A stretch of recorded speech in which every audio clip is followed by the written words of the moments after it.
The hospital bracelet still bore her name when they left her at the steps of Sacred Heart Children's Home.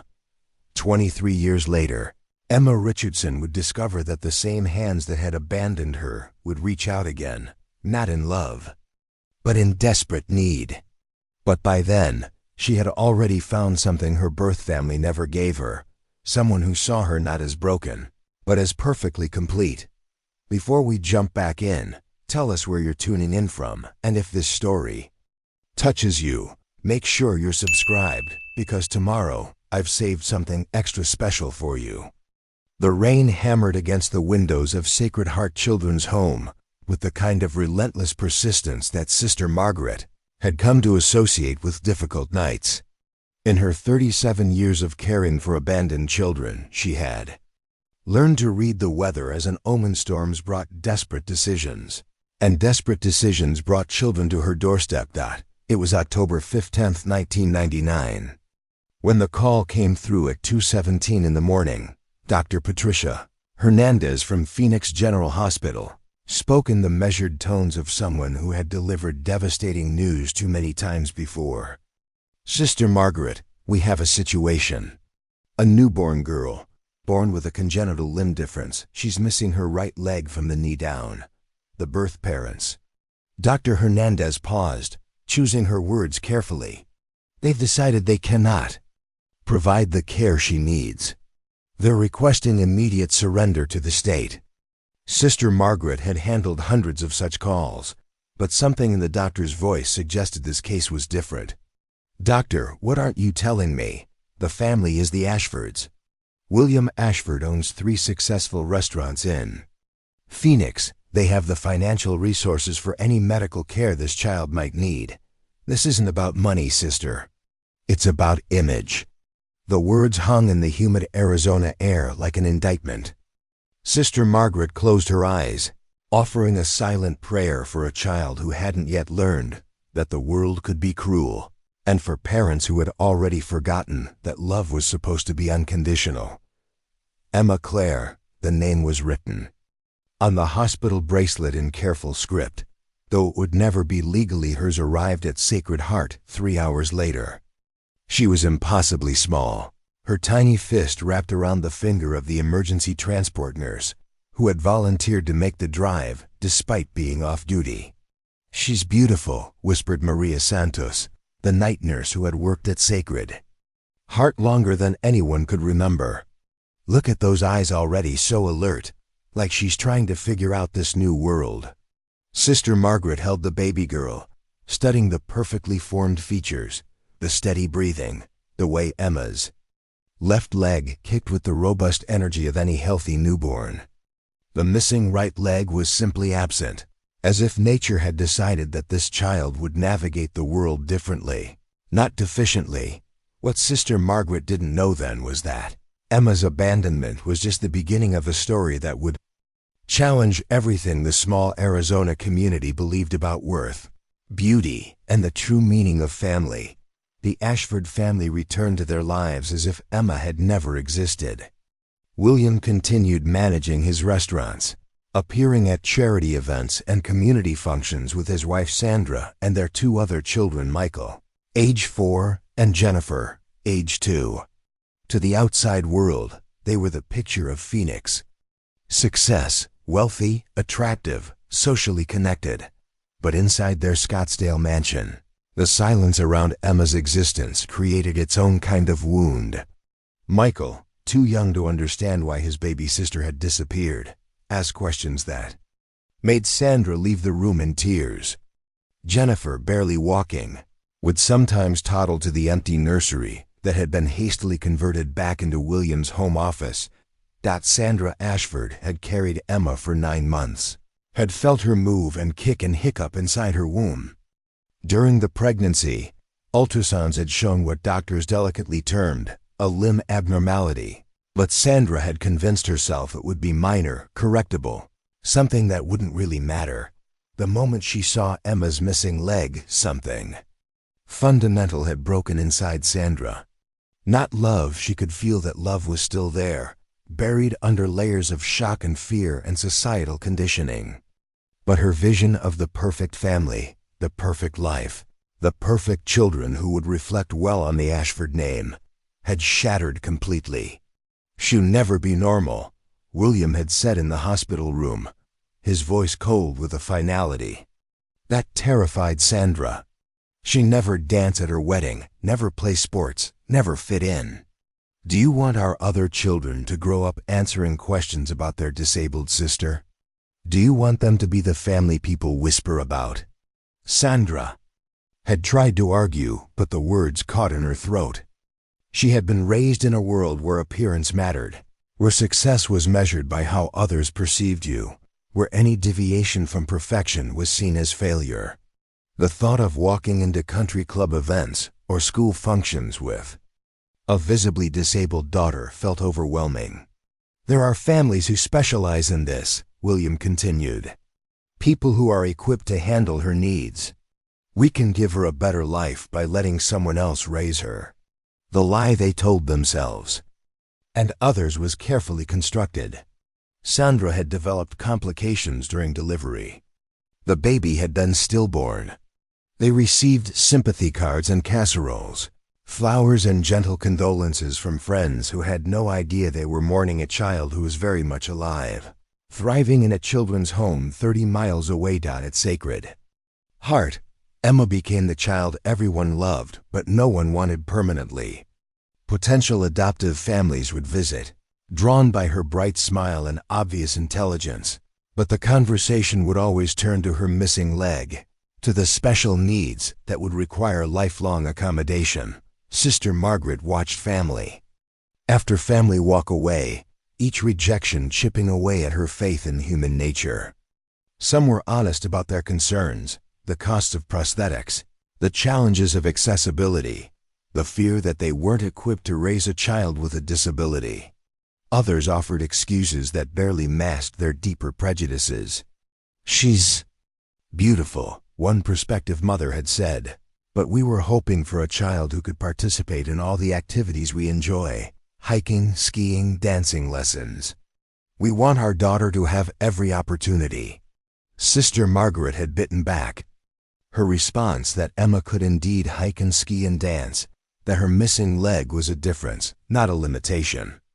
But she had learned that some people needed to discover these truths for themselves, and others would never be ready to learn them at all. By her 3rd birthday, Emma had become the unofficial mascot of Sacred Heart.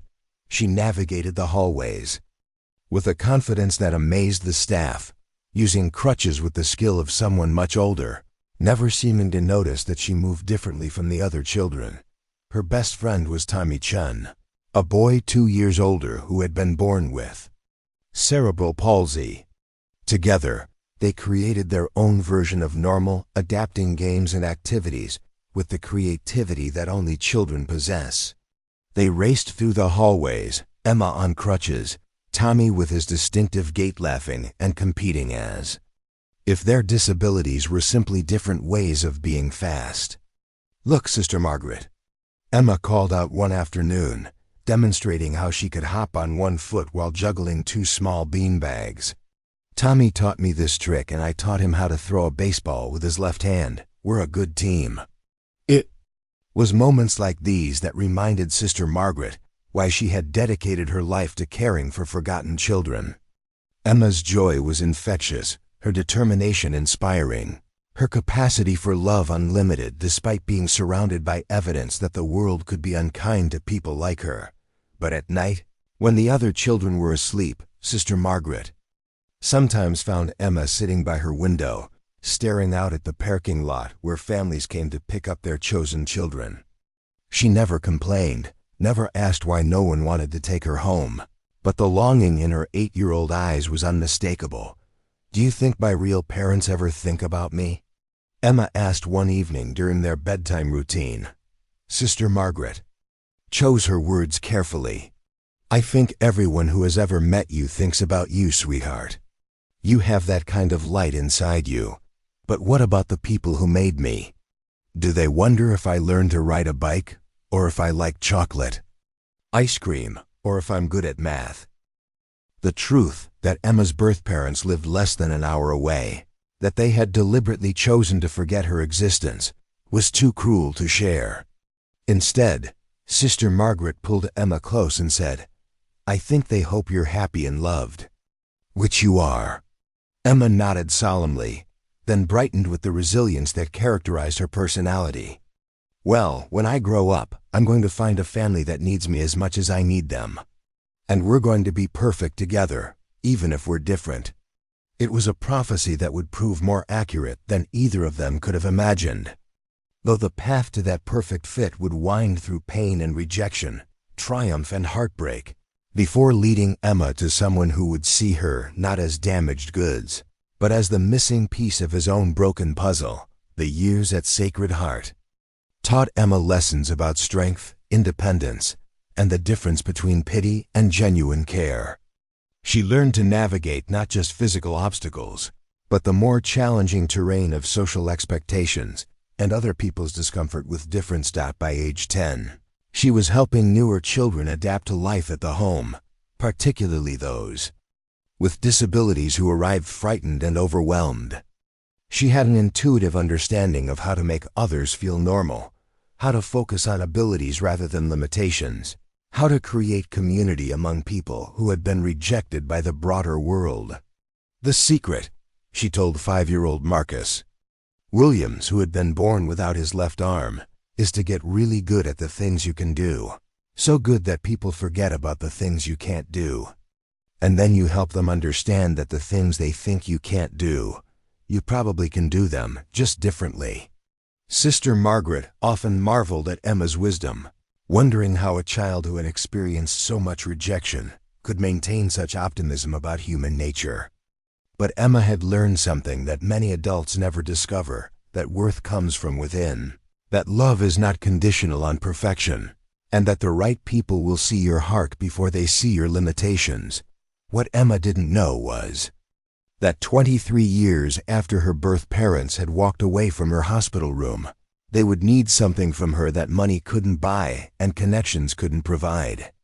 And by then, she would have found her own family, not the perfect family she had dreamed of as a child, but something even better, a love that was strong enough to transform two broken people into something whole. Preparing and narrating this story took us a lot of time, so if you are enjoying it, subscribe to our channel, it means a lot to us. Now back to the story. 18 years old and aging out of the foster system, Emma Richardson stood at the threshold of Sacred Heart Children's home for what she knew would be the last time as a resident. In her worn duffel bag were the few possessions that constituted her entire worldly wealth: 3 changes of clothes, a collection of books donated by volunteers over the years, and a small wooden cross that Sister Margaret had given her on her confirmation day. But Emma carried something else with her that couldn't fit in any bag: determination forged by years of being told she couldn't, shaped by the daily choice to prove the world wrong about what a person with one leg could accomplish. The transition program at Riverside Community College had accepted her with a partial scholarship based on her academic record and an essay that had moved the admissions committee to tears. Not because it was a sob story about disability and abandonment, but because it was a manifesto about possibility written by someone who had already achieved what others deemed impossible. Her first apartment was a studio in the converted garage behind the Martinez family's home in Riverside, California. Rosa Martinez, a widow who cleaned office buildings at night to support her own 3 children, had agreed to rent to Emma after reading the housing application, where other landlords had seen liability concerns. "Mia," Rosa had said during Emma's interview, "I raised a son who walked different after polio. The only disability I ever saw in him was listening to people who didn't know what they were talking about. You want the place, it's yours." The apartment was sparse: a Murphy bed, a kitchenette with 2 working burners, and a bathroom that required creative maneuvering with crutches.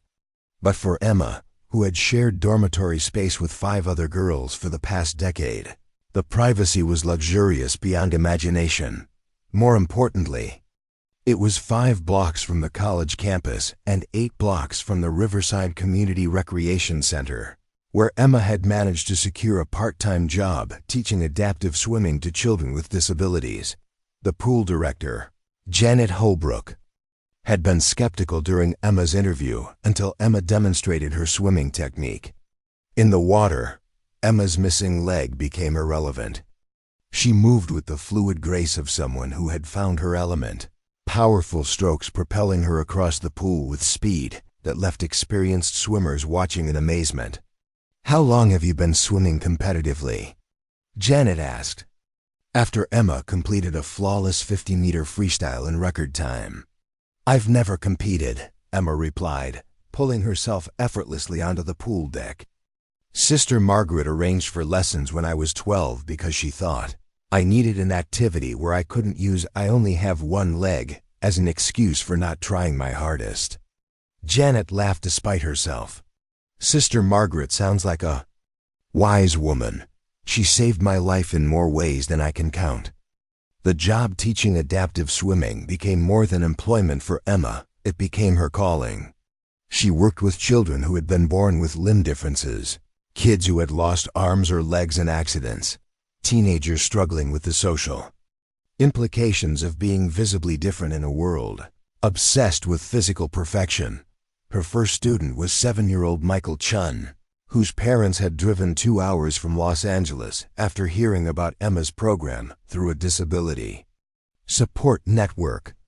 Michael had been born without his left arm, and despite his parents' best efforts, he had become increasingly withdrawn as he started school and realized that not all children looked like him. "I don't want to learn to swim," Michael announced. During their first session, sitting stubbornly on the pool deck in his swim trunks. "Swimming is for kids with 2 arms." Emma settled beside him, extending her prosthetic leg, a basic model she had received through a charity program so that Michael could see it clearly. "What do you think this is?" Michael studied the obvious artificial limb with the frank curiosity of a child. "A fake leg? That's right. And do you know why I wear it sometimes? Because you only have one real leg?" "Exactly. So tell me, Michael, if I can swim with one real leg, why can't you swim with one real arm?" Michael considered this logic for a moment. "But what if I sink? Then I'll fish you out, but I bet you won't sink. I bet you'll discover that you're stronger than you think you are." 30 minutes later, Michael was dog paddling across the shallow end of the pool, his face glowing with accomplishment and his parents crying tears of joy from the observation deck. Emma's technique was simple but revolutionary. She never focused on what her students couldn't do, only on adapting techniques to leverage what they could do. Word of Emma's success spread through the disability community faster than anyone had anticipated. Within 6 months, her adaptive swimming classes had a waiting list, and she was fielding calls from parents across Southern California seeking her expertise. But Emma's real breakthrough came when she encountered Marcus Rodriguez, a 16-year-old who had lost his right leg in a motorcycle accident 8 months earlier. Unlike her younger students who were learning to adapt to lifelong differences, Marcus was grieving the loss of abilities he had once taken for granted. "I used to surf," Marcus told Emma during their first meeting, his voice flat with depression. "I was going to try out for the varsity soccer team. Now I can't even walk without this thing." He gestured dismissively at his prosthetic leg. "And people look at me like I'm broken." Emma recognized the anger and despair in Marcus's voice because she had seen it reflected in mirrors throughout her own adolescence.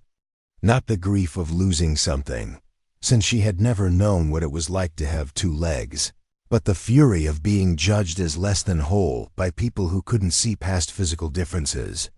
"You're right," Emma said, surprising Marcus with her directness. "People do look at you differently now. Some of them feel sorry for you, some of them feel uncomfortable, and some of them think you're inspirational just for existing. All of those reactions are about them, not about you."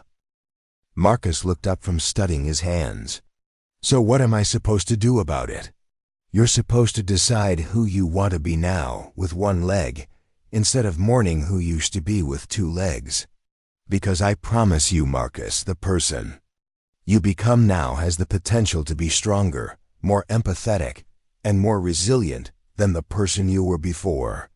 Emma's approach with Marcus was different from her work with younger children. Instead of basic swimming lessons, she introduced him to competitive adaptive sports. She connected him with a Paralympic training program, showed him videos of elite athletes competing at international levels, and gradually helped him understand that disability didn't mean the end of athletic dreams. It meant learning new ways to pursue them. 6 months later, Marcus qualified for the state championships in adaptive swimming and was being recruited by college programs, specifically seeking athletes with his combination of speed and determination. But more importantly, he had regained the confidence that the accident had stolen from him. "Emma," he said after winning his first gold medal at a regional competition, "you didn't just teach me to swim again, you taught me that I'm still me." Emma's success with students like Marcus caught the attention of Dr. Sarah Coleman, a sports medicine physician who specialized in working with adaptive athletes. Dr. Coleman had been watching Emma's teaching methods and was impressed by her intuitive understanding of the psychological barriers that often proved more challenging than physical limitations. "Have you ever considered formal training in adaptive sports therapy?" Dr. Coleman asked during a visit to observe Emma's classes. "Your natural ability to connect with these kids, combined with proper certification, could open doors to working with elite athletes, maybe even Olympic teams." The suggestion planted a seed that grew rapidly in Emma's imagination. She had found her passion in helping others discover their capabilities, but she had never considered that this calling could become a professional career with international scope. Emma began researching graduate programs in adaptive sports therapy, a field that combined physical therapy, psychology, and athletic training specifically for people with disabilities. The programs were competitive and expensive, but they offered the possibility of working with the world's most elite adaptive athletes. As her second year at community college progressed, Emma found herself dreaming bigger than she had ever allowed herself to dream before. Not just about helping local children learn to swim, but about being part of Paralympic teams, about developing new techniques for adaptive training, about changing how the world viewed the capabilities of people with disabilities. But those dreams felt impossibly distant given her financial situation. Graduate school would require resources that Emma simply didn't have, and student loans for specialized programs carried risks that someone without family support couldn't easily bear. It was during this period of frustrated ambition that Emma made a decision that would change everything. She decided to research her own origins, not out of sentimental desire to reconnect with her birth family, but from a practical need to understand her medical history for the athletic training applications she was completing.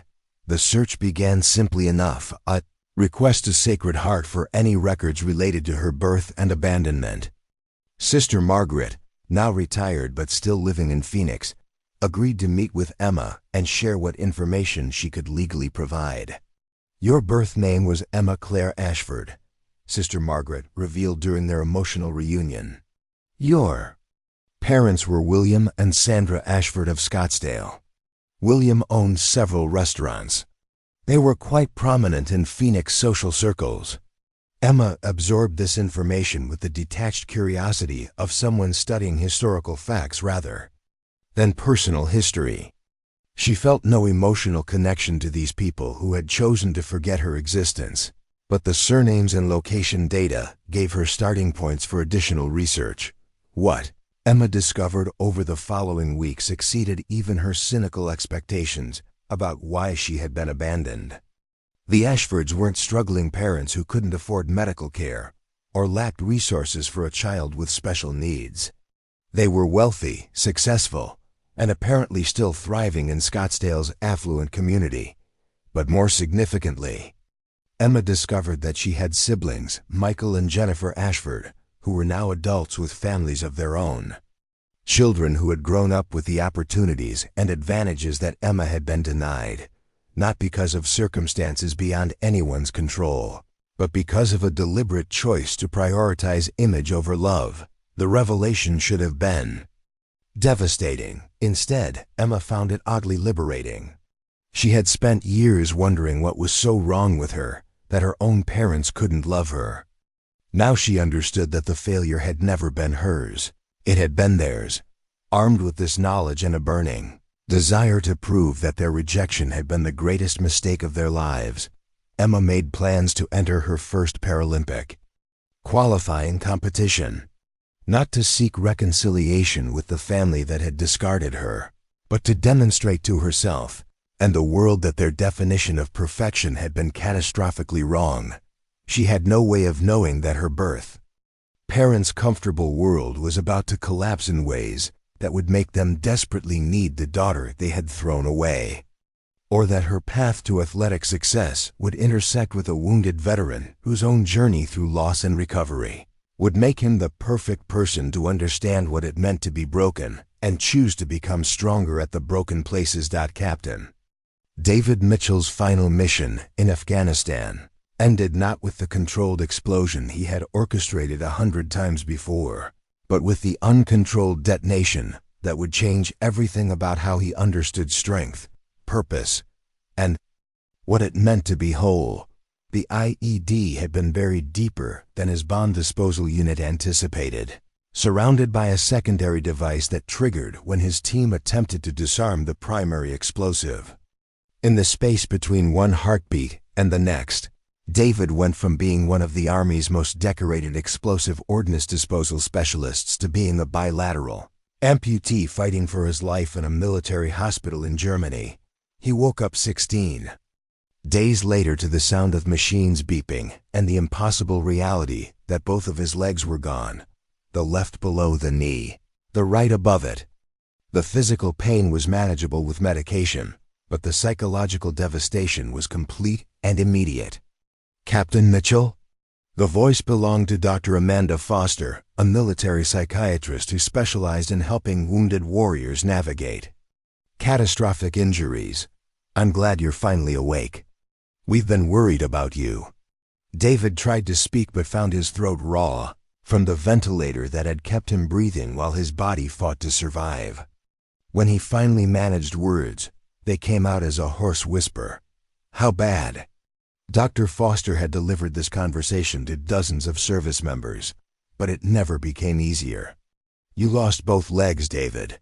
The injuries were severe enough that amputation was the only way to save your life. But you're alive, and with modern prosthetics and rehabilitation, you can regain significant mobility and independence. The clinical words bounced off David's consciousness like bullets off armor. Plating. Both legs gone. The legs that had carried him through 3 tours of duty, through marathon runs that cleared his head after difficult missions, through the mountain hikes that had been his escape from the intensity of military life. But more than the physical loss, David was grappling with the destruction of his identity.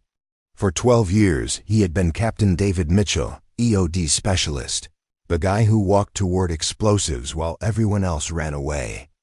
He was the soldier who stayed calm under pressure, who made split-second decisions that saved lives, who was trusted with the most dangerous missions because his hands were steady and his nerves were steel. Now he was just another wounded veteran, dependent on others for basic functions like getting to the bathroom or reaching items on high shelves. I want to see them, David said after several minutes of silence. David, I don't think that's advisable right now. The surgical sites are still healing, and the psychological impact. I said I want to see them. Dr. Foster recognized the tone of someone accustomed to having his orders followed, and she carefully pulled back the hospital blanket to reveal the reality that David would face for the rest of his life. Where his legs should have been were bandage stumps, the left ending just below his knee, the right ending mid-thigh.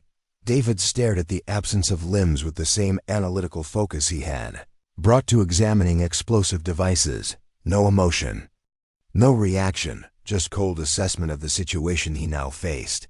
When can I start rehabilitation? he asked, his voice steady. Dr. Foster was surprised by the question. Most patients went through stages of grief, denial, anger, bargaining before reaching acceptance. David appeared to be skipping directly to practical planning. The surgical sites need several more weeks to heal completely before we can begin fitting you for prosthetics. But we can start upper body conditioning and psychological counseling immediately. I don't need counseling. I need to learn how to walk again. It was the beginning of a rehabilitation process that would test the limits of David's determination and force him to redefine everything he thought he knew about what made a person valuable. The prosthetics fitting process was more complex than David had anticipated. His injuries required custom devices that would interface with very different amounts of remaining limb. The left prosthetic attached below his knee, allowing for more natural movement and control. The right prosthetic connected to his mid-thigh, requiring different muscle groups and balance techniques. James Patterson, the prosthetist assigned to David's case, had been fitting amputees for 15 years, many of them wounded veterans. He recognized the type immediately, the high achiever who approached physical challenges like military objectives to be conquered through pure force of will. "Captain," James said during their first fitting session, "I need you to understand that learning to walk with bilateral prosthetics isn't like relearning to ride a bike. It's like learning to walk on stilts while carrying a backpack and having someone randomly push you off balance. It's going to be frustrating, and it's going to take longer than you want it to." David's response was to spend 6 hours a day in the rehabilitation gym, long past the point when other patients had returned to their rooms to rest. He approached each exercise with military precision, tracking his progress in detailed logs, setting incremental goals and pushing himself to exceed them. But the reality of bilateral amputation proved more humbling than any enemy David had faced in combat. Simple tasks that he had performed without thought for 31 years, walking across a room, climbing stairs, maintaining balance while reaching for objects, now required conscious effort and frequent failure. The first time David fell while attempting to walk between parallel bars, the crash echoed through the rehabilitation center like a gunshot. Other patients and therapists turned to stare as David lay on the floor, his prosthetics twisted at impossible angles, his face flushed with rage and embarrassment. "Captain, are you hurt?" asked Maria Rodriguez, his primary physical therapist. "I'm fine," David snapped, though it took him several minutes and Maria's assistance to get back to his feet. The incident was a harsh reminder that his body no longer obeyed his commands with military precision. As weeks turned to months, David's progress was measurable, but painfully slow. He graduated from parallel bars to using a walker, from a walker to using forearm crutches, from crutches to walking short distances unassisted. Each milestone was celebrated by the rehabilitation staff, but David saw only how far he still was from the physical capabilities he had lost. The psychological impact became more difficult to ignore as David prepared for discharge from the military hospital. He was being medically retired from the Army with full disability benefits and a pension that would provide financial security for the rest of his life. But for someone whose identity had been built around serving his country in dangerous situations, forced retirement felt like another kind of death. "David," Dr. Foster said during one of their sessions, "you've made remarkable physical progress, but I'm concerned about your emotional state. You've isolated yourself from other patients. You've refused visits from your old unit, and you seem to view your disability as a personal failure rather than a consequence of your service." David stared out the window at the parking lot where families came to visit their wounded warriors. "Doctor, I spent 12 years being the guy who solved problems that could kill people. I was good at it because I was physically capable, mentally sharp, and completely reliable. Now I can't walk across a room without risking a fall. What exactly am I supposed to do with that?" "You're supposed to figure out how to be valuable in new ways," Your experience, your leadership skills, your ability to stay calm under pressure, none of those were lost in the explosion. But David couldn't see past the physical limitations that had redefined his daily existence. The man who had once defused bombs while under enemy fire now struggled with tasks as basic as cooking a meal or taking a shower without assistance. His discharge from the military came with a ceremony attended by his commanding officers and fellow EAD specialists. They spoke about his valor, his service record, his sacrifices for his country. David accepted their praise and his retirement medals with the same stoic demeanor he had maintained throughout his rehabilitation. But inside he felt like he was attending his own funeral. The transition to civilian life was jarring in ways that no one had prepared him for. The Veterans Administration had helped him find an accessible apartment in Phoenix, Arizona, chosen primarily because the warm climate would be easier on his prosthetics and the flat terrain would be less challenging for someone still learning to navigate the world on artificial legs. But accessibility modifications couldn't address the deeper challenge of finding purpose in a life that felt fundamentally diminished. David's days became exercises in occupying time rather than pursuing meaningful goals. He attended physical therapy appointments, maintained his prosthetics, completed the exercises designed to preserve his strength and mobility. But the structured purpose that had defined his military career was gone, replaced by empty hours and the constant reminder that he was no longer the person he used to be. The isolation was perhaps the most difficult aspect of his new reality. David had never been particularly social outside of his military relationships, but those connections had been severed by geography and the awkwardness that many people felt around visible disability. His former teammates stayed in touch sporadically, but their conversations felt strained, filled with the unspoken awareness that David's service had ended while theirs continued. Civilian relationships felt impossible to navigate. How do you explain to someone you've just met that you're a retired Army captain who lost both legs in Afghanistan? How do you date when simple activities like going to a restaurant or attending a movie require advanced planning to ensure accessibility? How do you build intimacy with someone when you're still learning to accept your own dramatically altered body? 6 months after his medical discharge, David's life had settled into a routine that felt more like survival than living. He woke up, attached his prosthetics, completed his physical therapy exercises, ran errands that required minimal walking, and spent evenings watching television or reading until it was time to remove his prosthetics and go to bed. It was during one of his routine visits to the Phoenix VA Medical Center that David first heard about the adaptive sports program that was changing how wounded veterans approached rehabilitation and recovery. Dr. Rebecca Chun, his psychiatrist, had been suggesting for months that David might benefit from connecting with other veterans who had successfully adapted to life with amputations. David, there's a Paralympic training program based here in Phoenix that specializes in working with military amputees.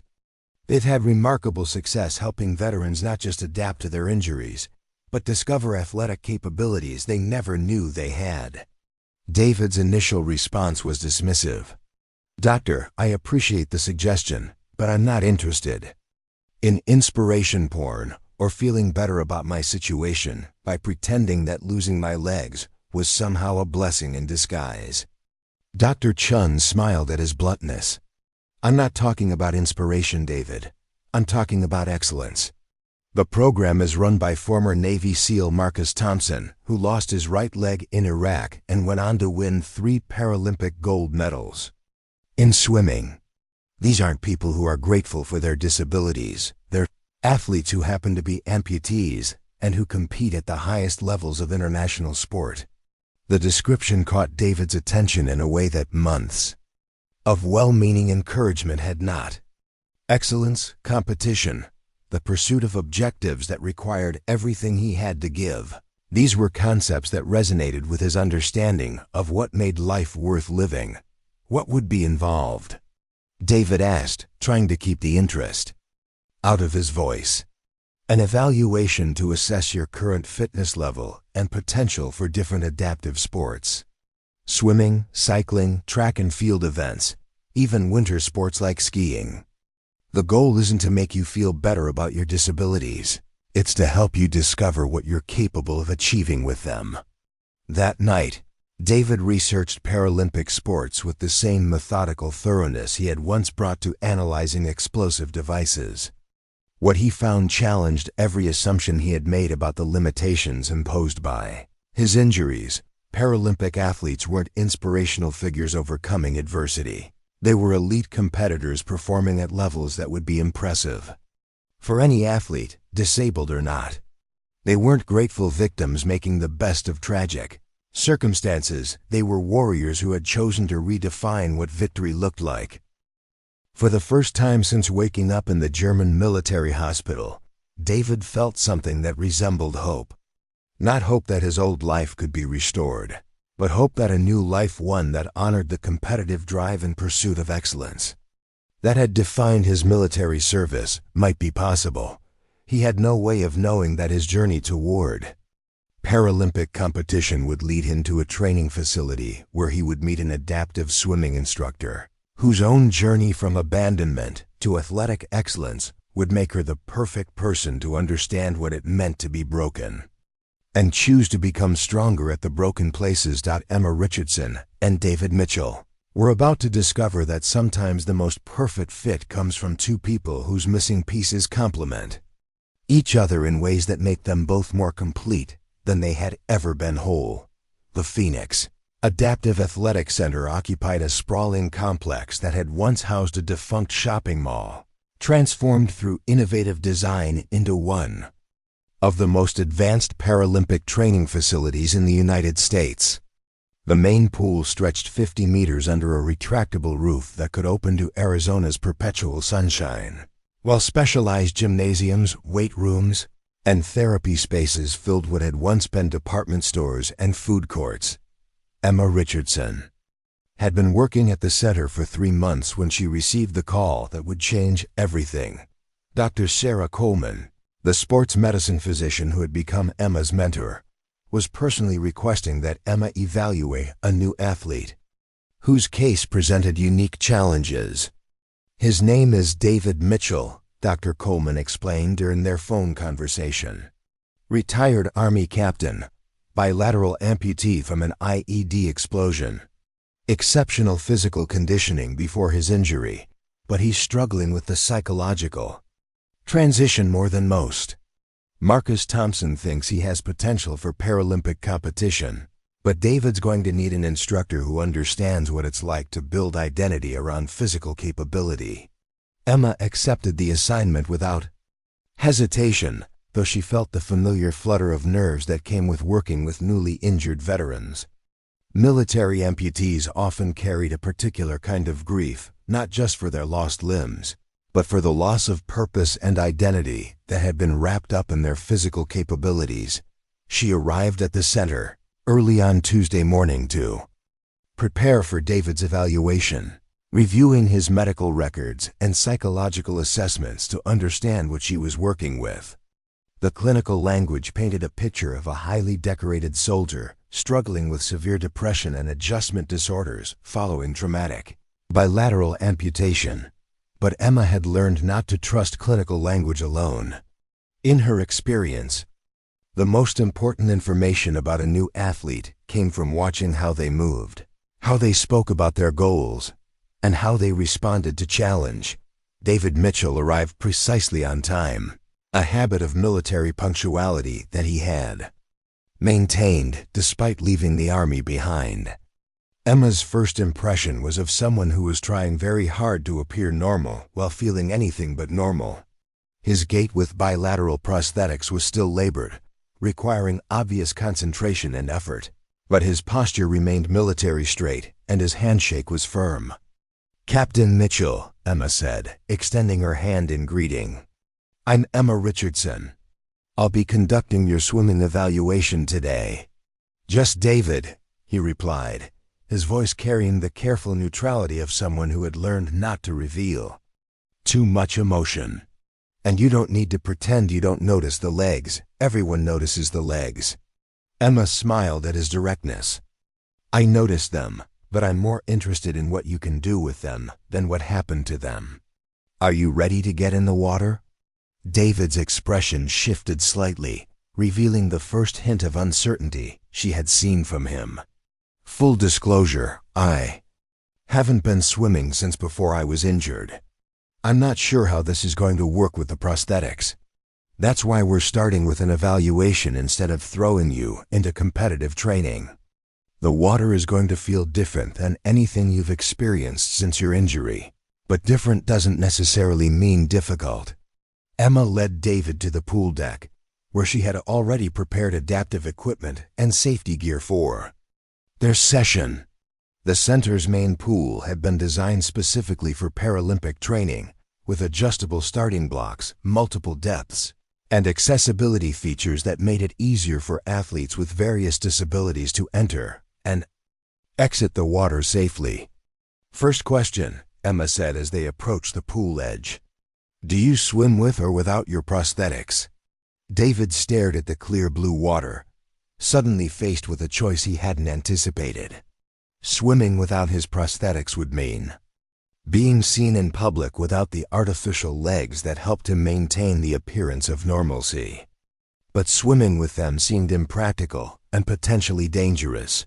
I don't know, David admitted, the first time Emma had heard him acknowledge uncertainty about anything. There's no wrong answer, Emma assured him. Some Paralympic swimmers compete with prosthetics, others without. It depends on your event, your specific amputation level, and what feels most natural in the water. Why don't we try it both ways and see what works better for you? David nodded, then began the process of removing his prosthetics, a routine that he normally performed in private. The vulnerability of being seen without his artificial legs in a public space was almost overwhelming, but Emma's matter-of-fact attitude helped him push through the discomfort. When David slipped into the water for the first time in over a year, something fundamental shifted in his relationship with his body. The buoyancy eliminated the constant awareness of his missing limbs, the water supporting his weight in ways that his prosthetics never could. For the first time since his injury, David felt physically capable rather than physically limited. How does it feel? Emma asked, sliding into the water beside him. Different, David replied, his voice carrying a note of wonder that hadn't been there moments before. Better than I expected. Emma began with basic floating exercises, helping David reacquaint himself with the sensation of being supported by water rather than prosthetics or assistive devices. His natural buoyancy was excellent, and his upper body strength from months of rehabilitation translated immediately into powerful swimming strokes. Let's try some basic freestyle, Emma suggested after David had demonstrated comfort with floating and treading water. Don't worry about speed or technique, just focus on moving through the water. David pushed off from the pool wall and began swimming with the powerful strokes that had once carried him through military fitness tests. In the water, his missing legs became irrelevant to his forward motion. His stroke was strong, his breathing controlled, and his natural feel for the water was immediately apparent. Emma watched from poolside as David completed a full 50-meter length of the pool, his form rough but his speed impressive for someone who hadn't trained in over a year. When he reached the far wall and turned to swim back, she could see something in his expression that hadn't been there when he arrived, glimpse of the competitor he had been before his injury. That was remarkable, Emma called out as David completed his return lap. Your stroke technique needs work, but your natural speed and endurance are exceptional. How did it feel? David pulled himself to the pool edge, breathing hard but exhilarated in a way he hadn't felt since before his deployment to Afghanistan. It felt like I remembered what it was like to be good at something physical. For the next hour, Emma guided David through various swimming exercises, testing his capabilities in different strokes and distances. His freestyle was strongest, but his backstroke showed promise, And his underwater dolphin kick, powered entirely by his core and upper body, was remarkably fast. More importantly, Emma could see David's confidence rebuilding with each lap. In the water, he wasn't a disabled veteran struggling with prosthetics. He was an athlete discovering new capabilities. "David," Emma said as they concluded the evaluation session, "I want to be completely honest with you about what I observed. Today, your natural swimming ability is extraordinary. With proper training, I believe you could compete at the Paralympic level within 2 years." David stared at her, searching for signs of the patronizing encouragement he had learned to recognize and resent. But Emma's expression was purely professional, the assessment of a coach who had worked with elite athletes and knew talent when she saw it. "What would that involve?" David asked, trying to keep the hope out of his voice. 6 days a week in the pool, strength training, nutrition planning, technical coaching, and probably the hardest physical and mental training you've ever done. Paralympic athletes don't compete because they're disabled. They compete because they're willing to do whatever it takes to be the best in the world at their sport. The challenge in Emma's voice resonated with something deep in David's military training. He had been looking for a mission, a purpose that would require everything he had to give. Paralympic competition offered exactly that, a goal worthy of complete dedication. "When do we start?" David asked. "We start tomorrow if you're serious about this. But I need you to understand that this isn't therapy or recreational swimming. This is elite athletic training that will push you past limits you didn't know you had. Some days you're going to hate it, hate me, and hate the water. Are you prepared for that?" David's smile was the first genuine expression of joy Emma had seen from him. "Ma'am, I've been looking for something worth hating since I got out of the hospital. This sounds perfect." As they scheduled David's training program, Emma found herself impressed by his dedication and surprised by her own excitement about working with him. She had trained dozens of adaptive athletes, but something about David's combination of military discipline and competitive hunger suggested that he might be special. What Emma didn't anticipate was how much working with David would challenge her own understanding of strength and adaptation. His approach to training was methodical and relentless, but it was also marked by moments of vulnerability that revealed the depth of his psychological healing process. During their 3rd week of training, David had what Emma would later recognize as a breakthrough moment. He was working on flip turns, the quick underwater maneuvers that allowed swimmers to change direction at the wall without losing momentum. For bilateral amputees, flip turns required a different technique that relied entirely on core strength and timing. After dozens of failed attempts, David finally executed a perfect flip turn, his body rotating smoothly underwater before pushing off the wall with explosive power. When he surfaced, he was laughing with pure delight, the first time Emma had heard him laugh since they met. "Did you see that?" David called out, his face lit with accomplishment. "I actually did it." "I saw it," Emma replied, smiling at his enthusiasm. "And now you get to do it 100 more times until it becomes automatic." But as David continued practicing, Emma realized that something significant had shifted in their working relationship. She was no longer just his coach, she was becoming his partner in a journey that was transforming both of them. David's improvement in the pool was matched by changes in his overall demeanor. The depressed, isolated veteran who had first arrived at the center was gradually being replaced by someone who had rediscovered his sense of purpose and possibility. His confidence in the water translated to confidence in other areas of his life. More significantly, David began asking Emma about her own athletic background, her training philosophy, and her experience with adaptive sports. Their conversations after training sessions grew longer and more personal, evolving from coach-athlete discussions to genuine friendship. "Emma," David said one evening as they finished a particularly challenging workout, "can I ask you something?" "Personal?" "Sure," Emma replied. though she felt a flutter of nervousness about where the conversation might be heading. How do you do it? How do you stay so positive about something that most people see as a limitation? I watch you work with all these athletes, and you never seem to feel sorry for yourself or them. Where does that strength come from? Emma was quiet for a moment, considering how to answer honestly without revealing more than she was ready to. Share. I think it comes from understanding that being different isn't the same as being less. I've never known what it's like to have two legs, so I can't miss something I never had.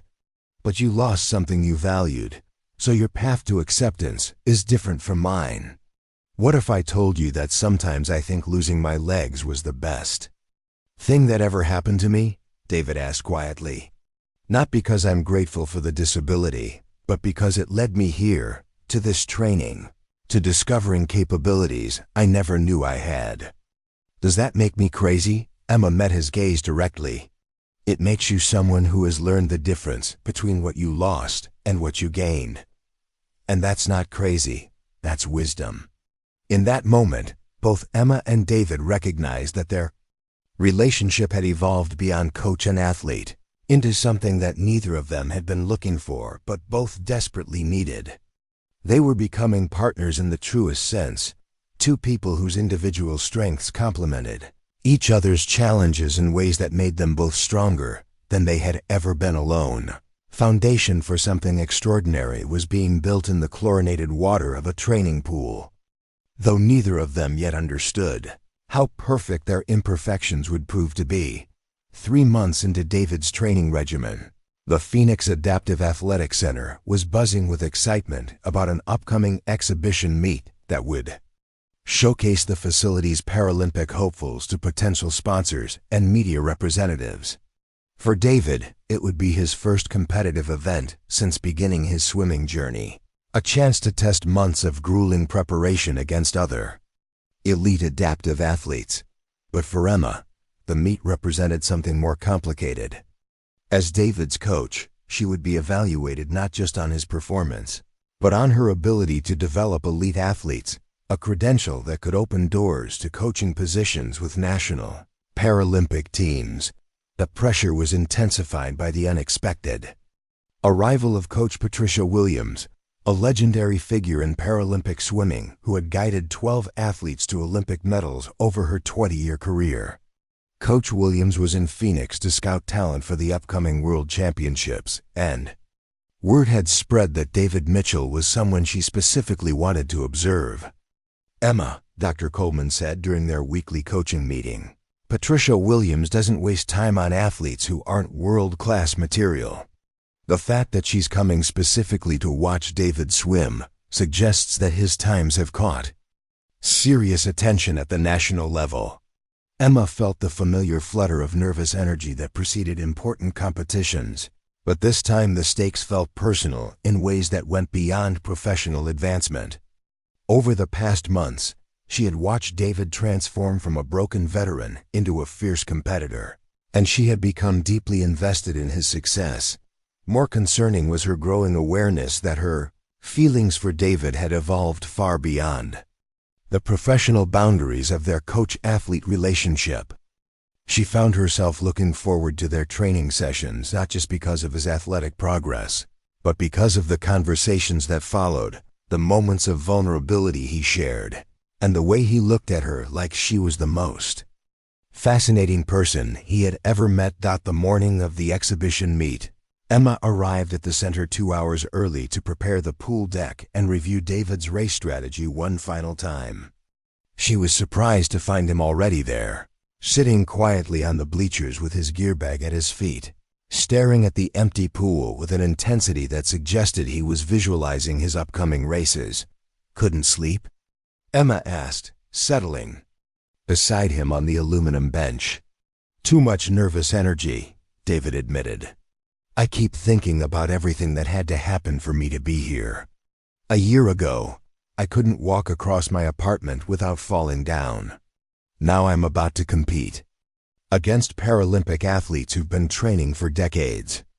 Emma studied his profile, noting the tension in his jaw and the way his hands repeatedly clenched and unclenched.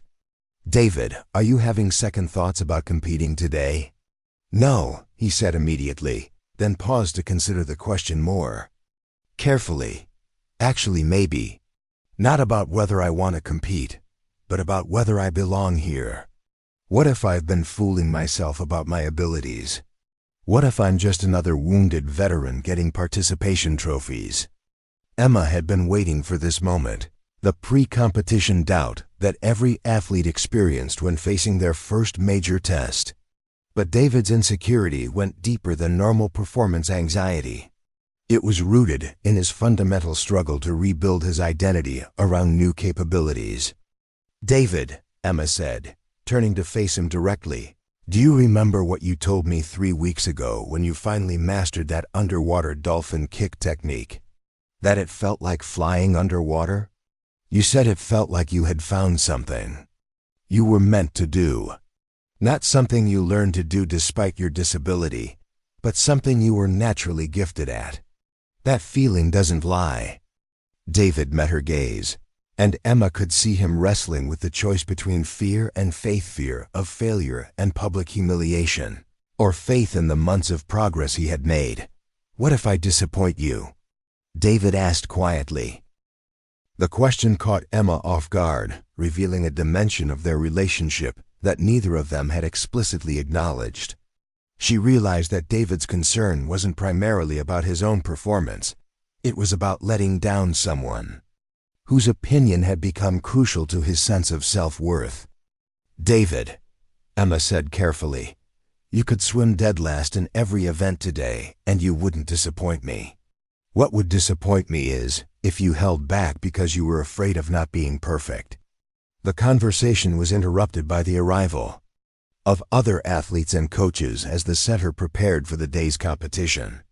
But Emma noticed that David's demeanor had shifted from anxious uncertainty to focused determination, and she felt a surge of pride in his resilience.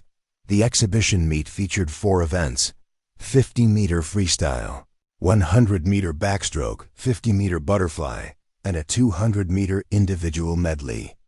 David was entered in the freestyle and backstroke events, both races that would test his speed and endurance against swimmers who had been competing internationally for years. As warm-ups began, Emma found herself watching David with the critical eye of a coach and the protective instincts of someone who cared deeply about his emotional well-being.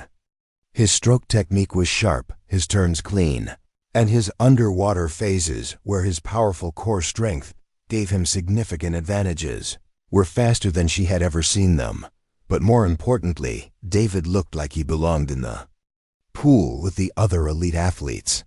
His military bearing had translated into a competitive presence that commanded respect, and his interaction with other swimmers showed the easy camaraderie of people who understood what it meant to pursue excellence, despite physical challenges.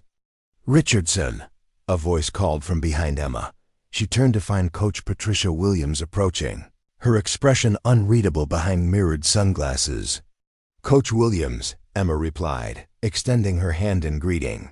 "Thank you for coming." "To watch David compete." "I'm not here just to watch him compete," Coach Williams said bluntly. "I'm here to evaluate whether he's worth fast-tracking into our national development program. His times from your training session suggest he might be special, but times in practice don't always translate to performance under pressure." Emma nodded, understanding that the next 2 hours would determine not just David's competitive future, but potentially her own career trajectory as well. If David performed well under Coach Williams' scrutiny, it could lead to opportunities that Emma had never dared imagine. The 50-meter freestyle was David's first event, and Emma could see the controlled tension in his preparation routine as he stripped down to his racing suit and approached the starting blocks. The field included 2 current Paralympic medalists and 3 swimmers who had qualified for the upcoming World Championships, making it a legitimate test of David's progress. Lane 4, representing Phoenix Adaptive Athletics, David Mitchell. The announcer called as David stepped onto the starting block. Emma positioned herself at the finish end of the pool, where she could observe David's stroke technique and monitor his split times. As the starting signal sounded, she felt her own heart racing as if she were the one competing. David's start was explosive, his dive carrying him further underwater than any of his competitors. When he surfaced, he was already in second place, his stroke rate perfectly calibrated for the sprint distance. At the 25-meter turn, he executed a flip turn that was technically flawless, gaining additional distance on swimmers who had been competing for decades. The final 25 meters became a battle between David and Marcus Chun, a three-time Paralympic medalist who had never been beaten in domestic competition. Stroke for stroke, they matched each other's pace. But David's underwater, dolphin kicks were giving him crucial inches with each stroke cycle. Emma found herself unconsciously mimicking David's stroke rhythm from poolside, her body swaying with each powerful pull as he approached the finish. With 5 meters remaining, David pulled even with Chun, and with 2 meters left, he edged ahead by the smallest of margins. When David touched the wall and immediately looked to the scoreboard, Emma saw his expression transform from focused determination to stunned disbelief. He had not only won his first competitive race, he had set a new facility record in the process. "Holy shit," David said as he pulled himself out of the pool, his voice carrying a mixture of exhaustion and exhilaration.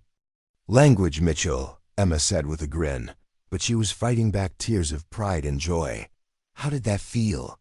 "It felt like everything I've been working for just became real," David replied, accepting the towel Emma handed him. "It felt like I might actually be good at this." Coach Williams appeared beside them before Emma could respond. "Mitchell," she said without preamble, "that was impressive swimming. Your underwater phases are already at international level, and your stroke rate suggests you haven't approached your speed ceiling yet." David looked to Emma before responding, a gesture that Coach Williams noted with interest. "Thank you, ma'am," David said. "Emma's coaching has been..." "Richardson," Coach Williams interrupted, turning her attention to Emma. "We need to talk after Mitchell's backstroke event. I have a proposition that might interest both of you." The conversation would have to wait, however, as David's 100-meter backstroke was scheduled 30 minutes later. This was the event that Emma believed showcased David's greatest strengths: his powerful upper body, his exceptional feel for body position in the water, and his ability to maintain stroke technique under fatigue. As David prepared for his second race, Emma noticed that his pre-competition nerves had been replaced by quiet confidence. The success in his first event had validated months of training and given him concrete evidence that he belonged at this level of competition. "Same strategy as practice," Emma reminded him as he prepared to enter the water for warm-up. "Strong start, control the middle 50, and empty the tank in the final 25 meters. Trust your training and trust your speed." The backstroke field was even stronger than the freestyle competition, including the current world record holder and 2 swimmers who had never been beaten in their classification. But Emma could see that David was no longer intimidated by the level of competition, he was energized by it. David's backstroke race was a masterclass in tactical swimming. He positioned himself in 3rd place through the first 50 meters, conserving energy while staying close enough to strike when the pace inevitably increased. At the 75-meter mark, he made his move, unleashing the finishing speed that had been developing over months of training. The final 25 meters became a 3-way battle for the victory, with David matching stroke for stroke against swimmers whose technique had been refined through years of international competition. But in the final 10 meters, David's military-trained ability to push through pain barriers gave him the edge he needed. He touched the wall first by 0.03 of a second, setting another facility record and establishing himself as a legitimate contender for national team consideration. As David celebrated his second victory, Emma realized that something fundamental had changed in their relationship. She was no longer just his coach, she had become his partner in achieving something extraordinary. And judging by the way David sought out her eyes immediately after touching the wall, he understood that partnership in the same way. Coach Williams' proposition, when it came, exceeded Emma's most optimistic expectations. The national team was seeking a coach to work specifically with newly injured veterans who showed Paralympic potential.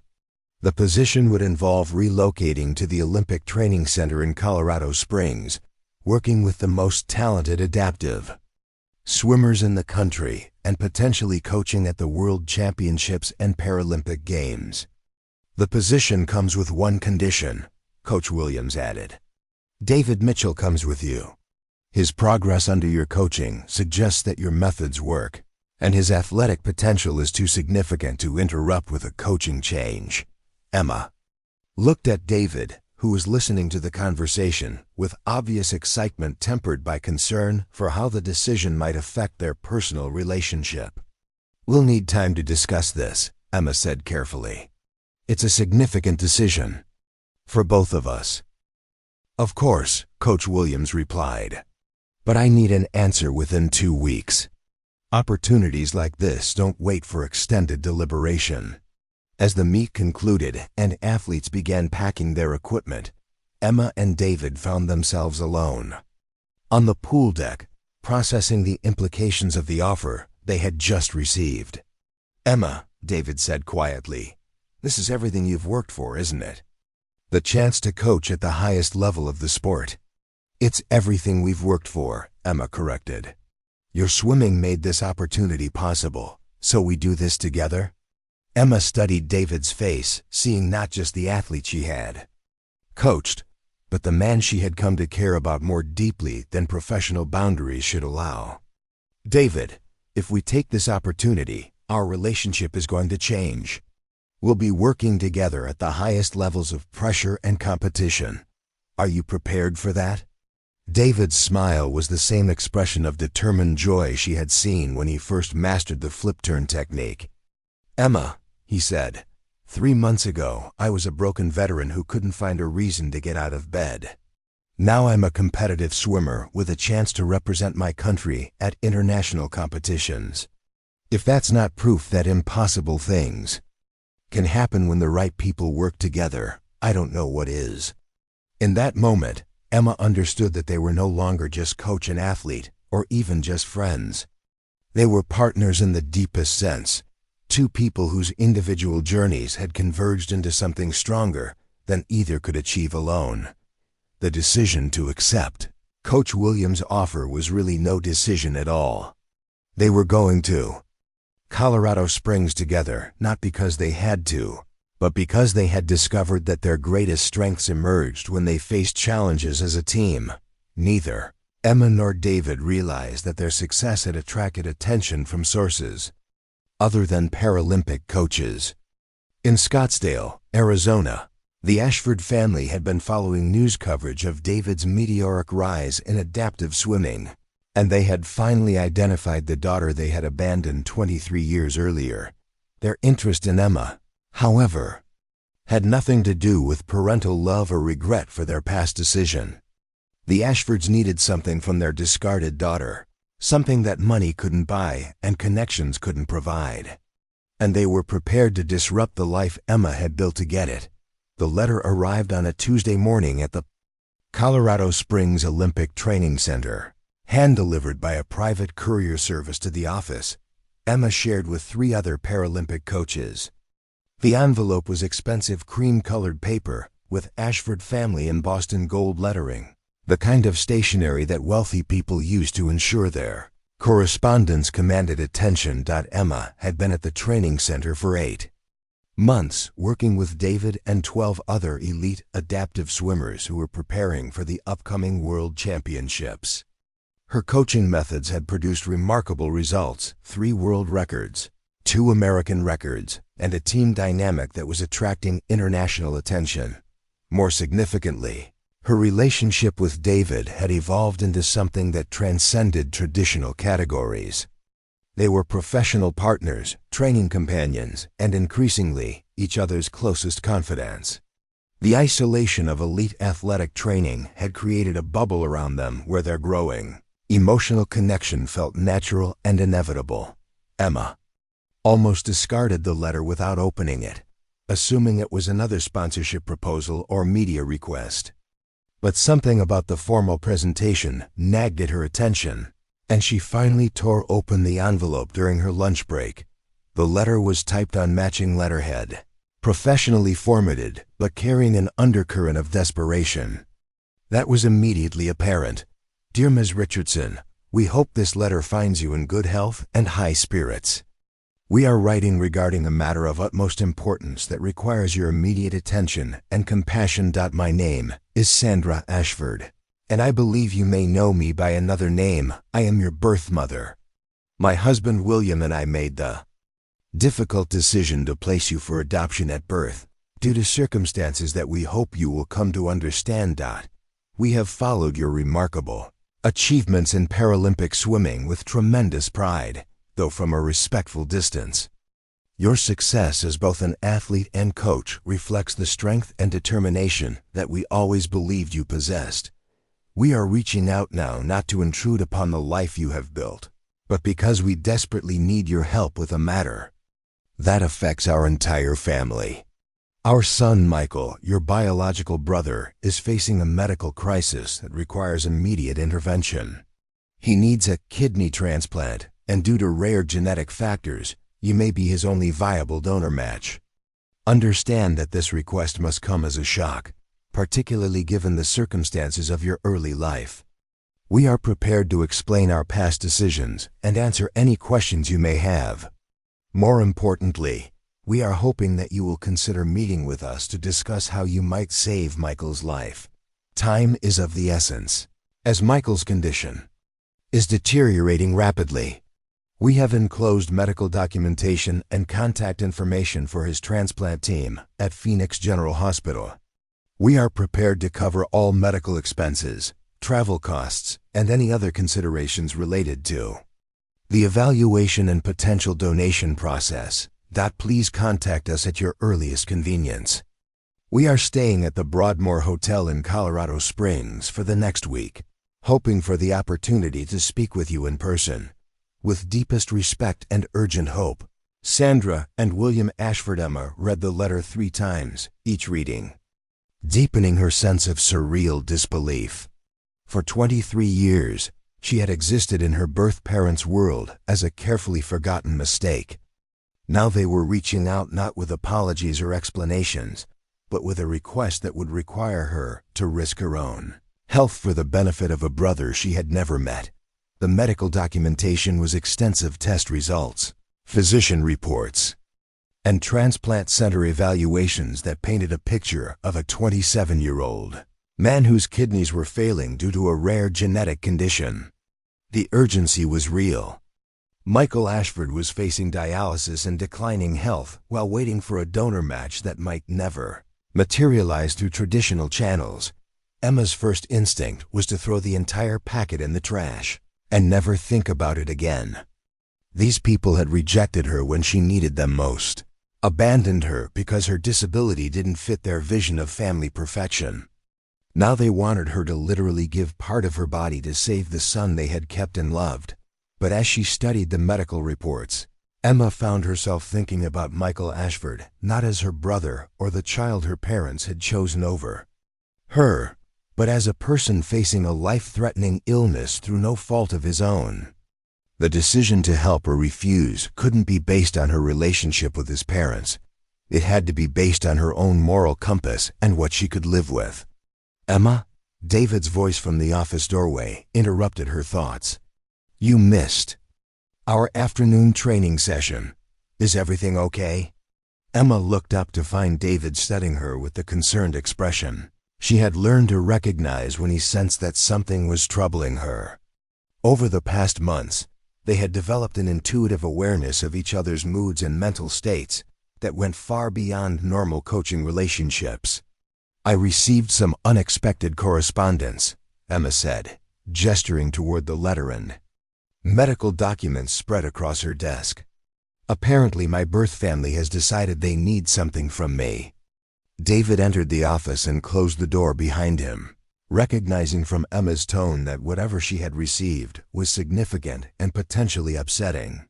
Their relationship had reached a level of intimacy where they shared personal struggles. As naturally as they discussed training strategies, Emma handed him the letter without comment, watching his expression change as he absorbed the contents. David's military background had taught him to assess complex situations quickly, and she could see him processing not just the medical crisis, but the emotional implications for Emma. "Jesus," David said quietly when he finished reading. "They abandon you as a baby because of your leg, then contact you 23 years later asking you to donate a kidney to the brother they kept. That takes some serious nerve."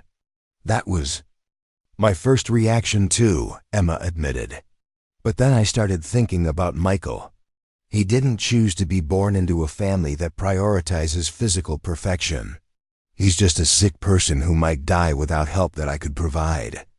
David set the letter down and pulled a chair closer to Emma's desk, giving her his full attention in the way that had become one of her favorite things about their relationship. He didn't offer immediate advice or try to solve the problem for her. He simply created space for her to work through her own thoughts. "What are you thinking about doing?" David asked carefully. "I don't know. Part of me wants to ignore them completely, let them deal with the consequences of their choices. But another part of me keeps thinking about what Sister Margaret would say about helping someone in need, regardless of personal history. What would the medical process involve?" Emma consulted the documentation that had been included with the letter. Extensive testing to confirm compatibility, psychological evaluation, surgical procedure to remove one kidney, several weeks of recovery. The success rate for live donor transplants is excellent, and the long-term health impact on donors is generally minimal. "Generally minimal," David repeated. "But you're an elite athlete. How would losing a kidney affect your ability to train and compete?" It was a question Emma had been avoiding, but David's directness forced her to confront the practical implications. Elite swimming required optimal physical conditioning, and any surgery carried risks that could impact her athletic career and coaching opportunities. The medical literature suggests that kidney donors can return to normal activity levels, including competitive sports, Emma said. But there would definitely be risks and recovery time that would interrupt training. "Emma," David said gently, "I need you to know that whatever decision you make, I'll support completely. But I also need you to make this choice based on what you feel is right, not on what you think you should do to be a good person." The distinction was important, and Emma appreciated David's ability to help her clarify her own motivations. Was she considering helping Michael because it was genuinely the right thing to do, or because she felt guilty about her anger toward her birth family? "I think I need to meet with them," Emma said finally. "Not to agree to anything, but to understand what really happened when I was born and to see who these people are before I make any decisions." David nodded, though Emma could see concern in his expression. "Do you want me to come with you?" "As support, not as interference." The offer touched Emma deeply, representing the kind of partnership that had been developing between them over months of training and personal growth. David wasn't trying to make the decision for her or protect her from difficult choices. He was offering to stand beside her while she navigated a complex situation. "I would like that," Emma said. "This feels too big to handle alone." 2 days later, Emma and David met William and Sandra Ashford in the elegant lobby of the Broadmoor Hotel. Emma's first glimpse of her birth parents was jarring. She could see her own facial features reflected in Sandra's bone structure. Eye color echoed in William's gaze. For people who had claimed she would never fit into their world, the family resemblance was unmistakable. Sandra Ashford was immediately recognizable as someone who had spent decades perfecting an image of wealth and social refinement. Her clothes were expensive but understated, her makeup flawless, her manner carefully controlled. But Emma could see strain beneath the polished exterior. The kind of stress that came from watching a child face life-threatening illness. William Ashford commanded attention in the way that successful businessmen often did, his presence suggesting someone accustomed to solving problems through force of personality and financial resources. But like his wife, he showed signs of profound worry that wealth couldn't alleviate. "Emma," Sandra said, rising from her chair as they approached. "Thank you so much for agreeing to meet with us. You're even more beautiful than your photographs." The comment about photographs was revealing. The Ashfords had been following Emma's career more closely than their letter had suggested. They knew what she looked like, where she trained, and probably details about her personal life that she hadn't shared publicly. "Mr. and Mrs. Ashford," Emma replied formally. "This is David Mitchell, my training partner in ... She paused, uncertain. How to define their relationship in this context. "My closest friend."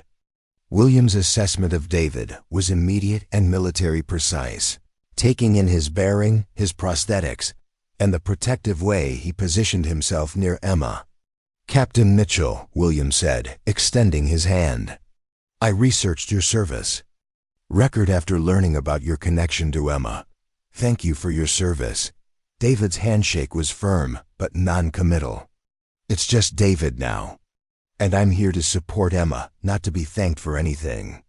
They settled into a quiet corner of the hotel lobby, the Ashfords on one side of a low table, Emma and David on the other. The physical arrangement felt symbolic: birth family versus chosen family, past versus present, obligation versus affection. "Emma," Sandra began, her voice carefully modulated, "we owe you explanations that are long overdue. When you were born, we were young and scared and completely unprepared for the challenges that your condition would require. We thought we were making the best decision for everyone involved." "You thought my missing leg was too embarrassing for your social circle," Emma said bluntly. "Let's not pretend this was about my best interests." William leaned forward, his businessman's instinct for directness taking over. "You're right. We were concerned about appearances, about how having a disabled child would affect our other children and our position in the community. It was selfish and wrong, and we've regretted it every day since.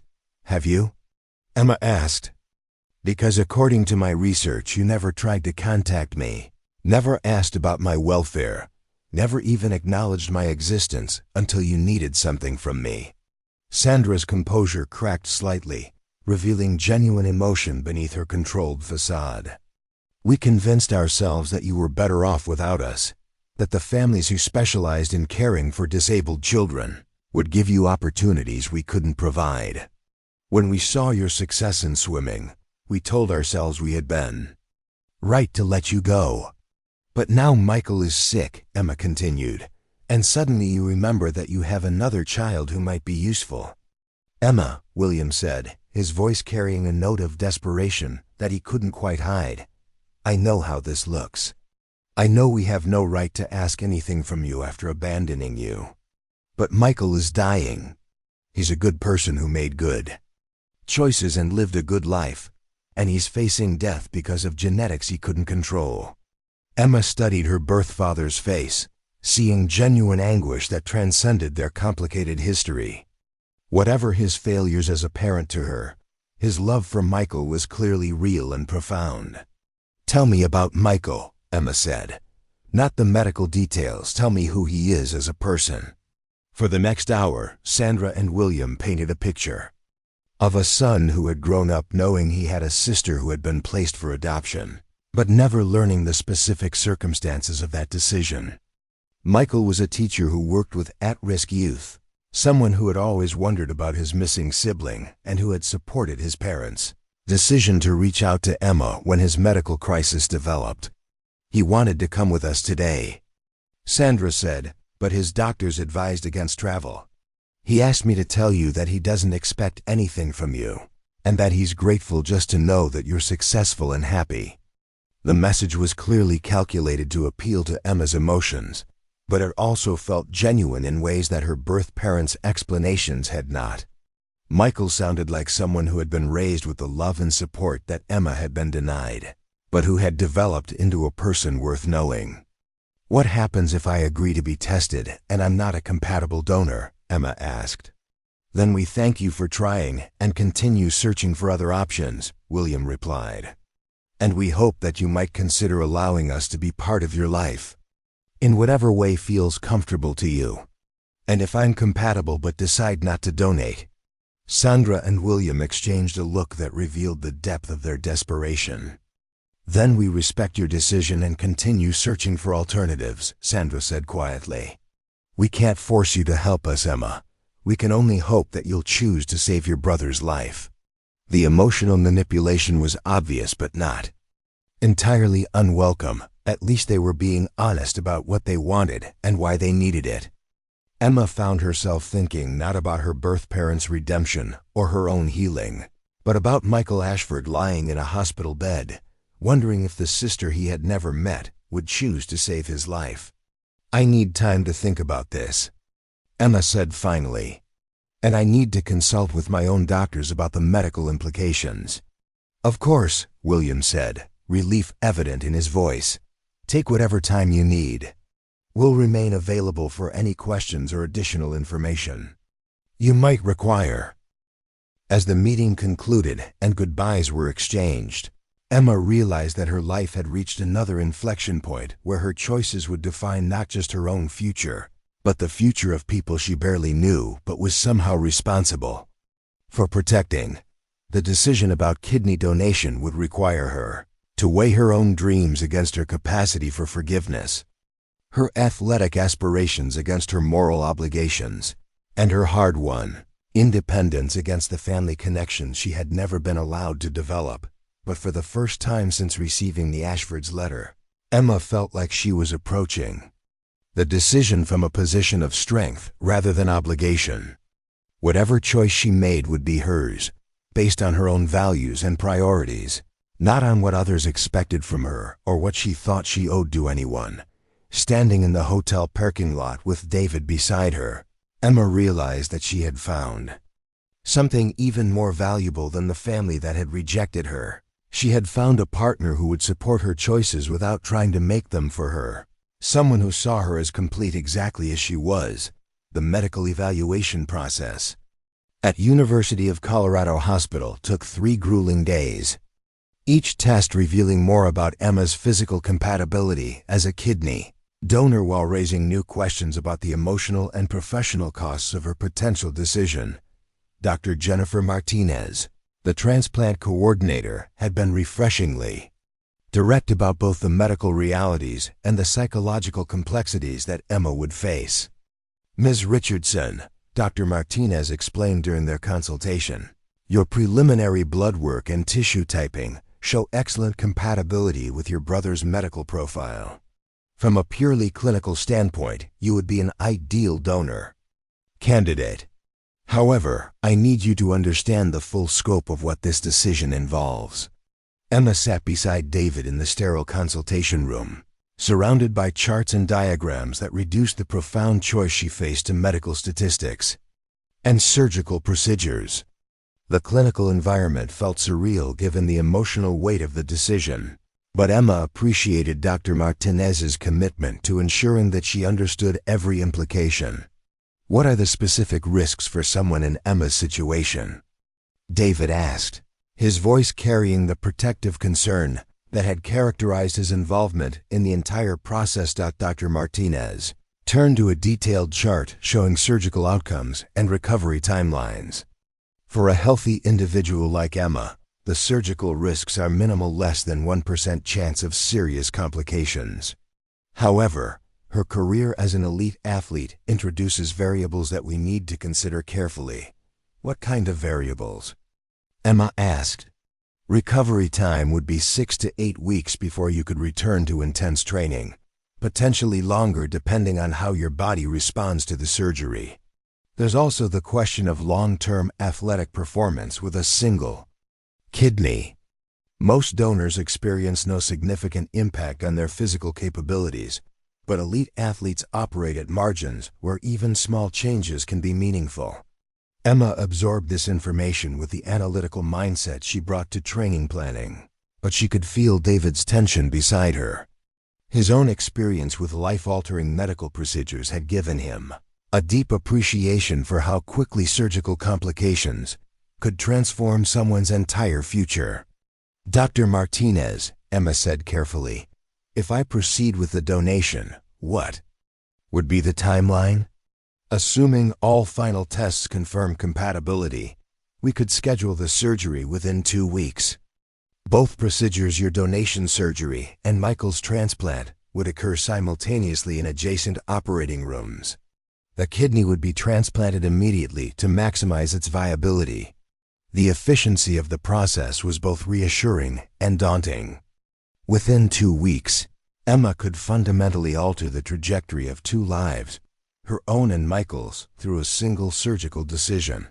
After completing the medical consultation, Emma and David drove to a small coffee shop near the hospital, where they could process what they had learned without the clinical atmosphere that made everything feel abstract and detached.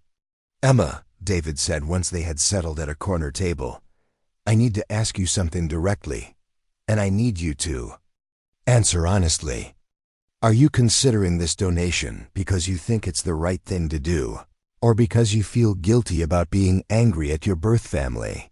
It was the question Emma had been avoiding, but David's directness forced her to confront her own motivations. She had been approaching the decision as a logical problem to be solved, rather than an emotional choice that would require her to reconcile competing values and loyalties. "Both, probably," Emma admitted. "I keep thinking about Michael lying in that hospital, waiting to find out if his sister will save his life. But I also keep thinking about the fact that his parents threw me away like garbage when I was born. And now they expect me to risk my own health for their sake." "What about what you want?" David asked. "Not what you think you should want, or what would make you a good person, but what you actually want for your own life." Emma stared into her coffee, considering a question that she realized she had been avoiding throughout the entire decision-making process. She had been so focused on weighing moral obligations and family dynamics that she hadn't stopped to consider her own desires and priorities. "I want to compete in the Paralympics," Emma said finally. "I want to coach athletes who achieve things the world says are impossible. I want to build a life with someone who sees me as complete exactly as I am." She looked up at David. "I want to build that life with you." It was the first time either of them had explicitly acknowledged the romantic relationship that had been developing alongside their professional partnership. The admission hung in the air between them, transforming their conversation from a discussion about medical decisions into a recognition of deeper emotional truths. "Emma," David said quietly, "I've been in love with you for months. I've been afraid to say it because I didn't want to complicate your coaching or pressure you into anything.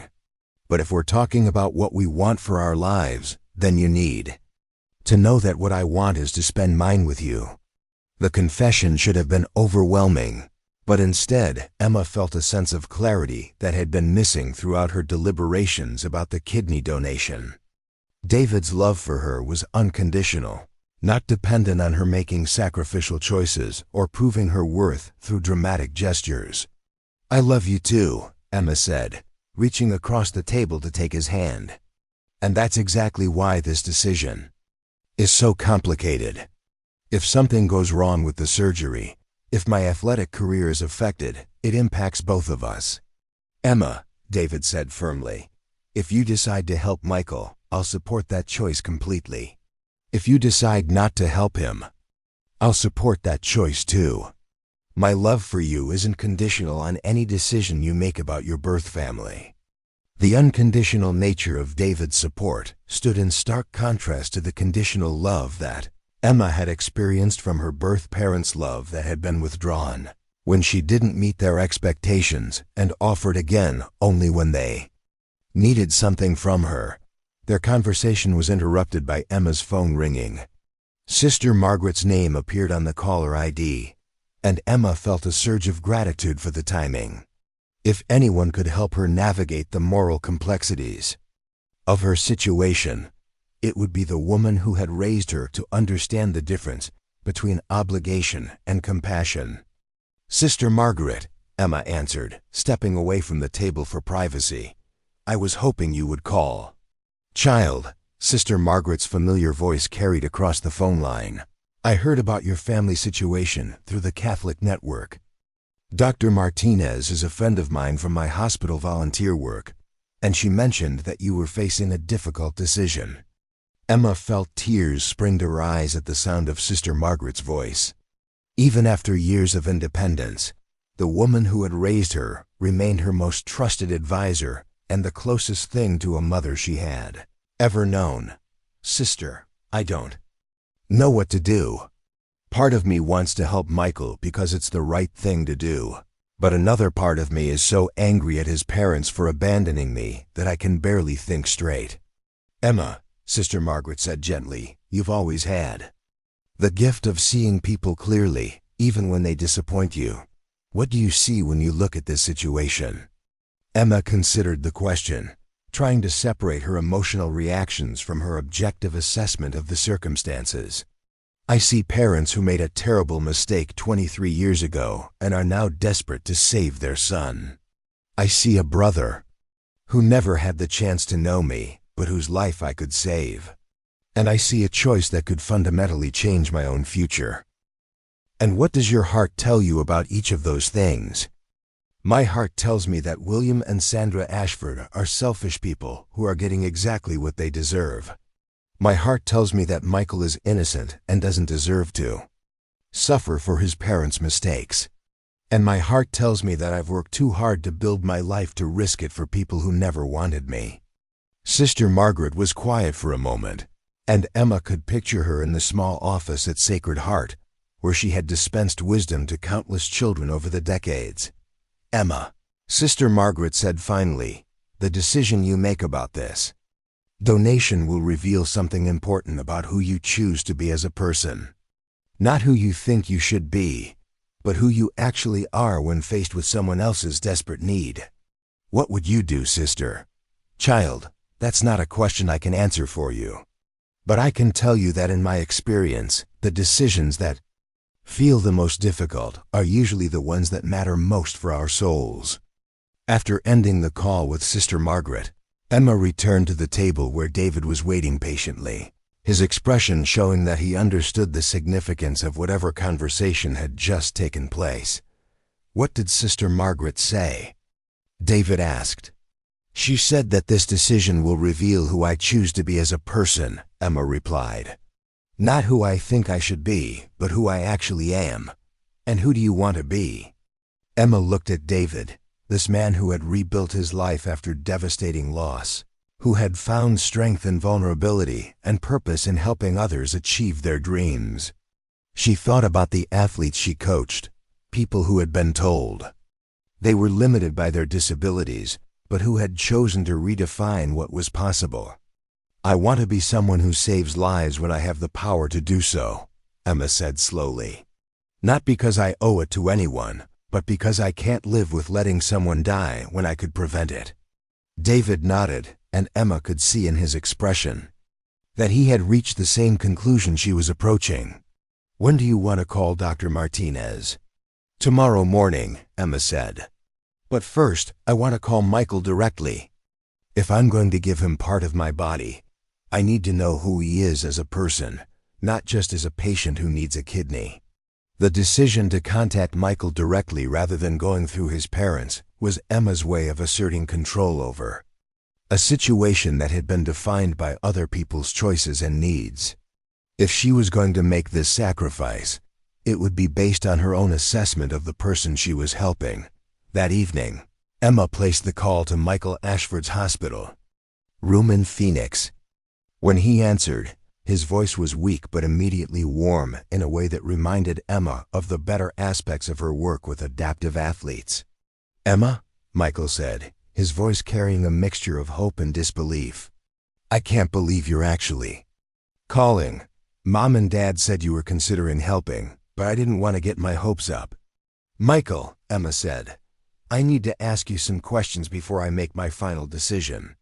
And I need you to answer them honestly, even if the answers might affect whether I choose to help you." "Of course," Michael replied. "Ask me anything." "Did you know about me when we were growing up? Did you know you had a sister who had been placed for adoption?" Michael was quiet for a moment, and Emma could hear the sound of medical equipment in the background, a reminder of the urgency of his situation. "I knew," Michael said finally. "My parents told me and Jennifer that we had an older sister who had been adopted by a family that could better care for her special needs. They never told us the specific details, but I always wondered about you. When I got sick and they started talking about contacting you, I learned the truth about what really happened. How do you feel about what they did?" "I'm ashamed of them," Michael said without hesitation. "I'm ashamed that they abandoned their own child because she didn't meet their idea of perfection. If I survive this, I'm going to spend the rest of my life trying to make up for what they did to you." The honesty in Michael's voice was devastating and reassuring at the same time. He wasn't trying to justify his parents' actions or minimize the impact of Emma's abandonment. He was simply acknowledging the truth and accepting responsibility for being part of a family that had failed her. "Michael," Emma said, "if I do this, I want you to understand that I'm not doing it to reconcile with our parents or to become part of their family. I'm doing it because you're a person who deserves to live, and I have the power to help you do that." "Emma," Michael replied, his voice thick with emotion, "if you save my life, I'll spend whatever time I have left trying to be worthy of your sacrifice. And I'll never forget that you chose to help me, even though our family never deserved your kindness." After ending the call with Michael, Emma felt the last of her ambivalence dissolve. Her decision wasn't about forgiveness or family obligation. It was about using her power to preserve a life that had value independent of the complicated relationships that surrounded it. "I'm going to do it," Emma told David as they prepared for bed in their shared apartment near the training center. "I'm going to give Michael my kidney." David pulled her close, and Emma could feel the mixture of pride and concern in his embrace. "Are you sure?" "I'm sure. Not because I have to, but because I want to. Because this is who I choose to be, someone who saves lives when she has the power to do so." The next morning, Emma called Dr. Martinez to schedule the surgery. Within 2 weeks, she would undergo a procedure that would fundamentally alter her body and potentially impact her athletic career. But for the first time since receiving her birth family's letter, Emma felt completely at peace with her choice. She was choosing to save a life, not because she owed it to anyone, but because she had the power to do so and the moral courage to use that power for good. It was a decision that honored both her own agency and her capacity for compassion, qualities that no amount of abandonment or rejection could diminish. The surgery was scheduled for the following Tuesday, giving Emma 1 week to prepare mentally and physically for the most significant decision of her life. The morning of the surgery arrived with the kind of crystalline clarity that Colorado Springs was famous for, snow-capped mountains framing a sky so blue it seemed artificial. Emma woke before her alarm, her body's internal clock attuned to the significance of the day ahead. In 6 hours, she would be unconscious on an operating table while surgeons removed one of her kidneys to save the life of a brother she barely knew. David was already awake beside her, his eyes reflecting the mixture of pride and concern that had characterized his support throughout Emma's decision-making process. They had spent the previous evening reviewing logistics and contingency plans with the methodical thoroughness that both of them brought to important competitions. But this preparation felt different, more personal and permanent than any race they had ever faced. "How are you feeling?" David asked, his voice still rough with sleep. "Ready," Emma replied, surprised by how accurate the word felt. "For the first time since this whole situation started, I feel completely ready." The drive to University of Colorado Hospital was quiet, both Emma and David lost in their own thoughts about what the day would bring. The pre-surgical process had been explained in detail, But the reality of major surgery still felt abstract despite all their preparation. Emma's surgical team was led by Dr. Patricia Hendricks, a transplant surgeon whose reputation for innovation and precision had attracted patients from across the country. During their pre-operative consultation, Dr. Hendricks had been impressed by Emma's physical conditioning and positive attitude about the procedure. "Ms. Richardson," Dr. Hendricks had explained, "your athletic background actually gives you advantages for surgery and recovery. Your cardiovascular fitness, muscle tone, and pain tolerance are all optimal for this procedure. I expect your recovery to be faster and more complete than average."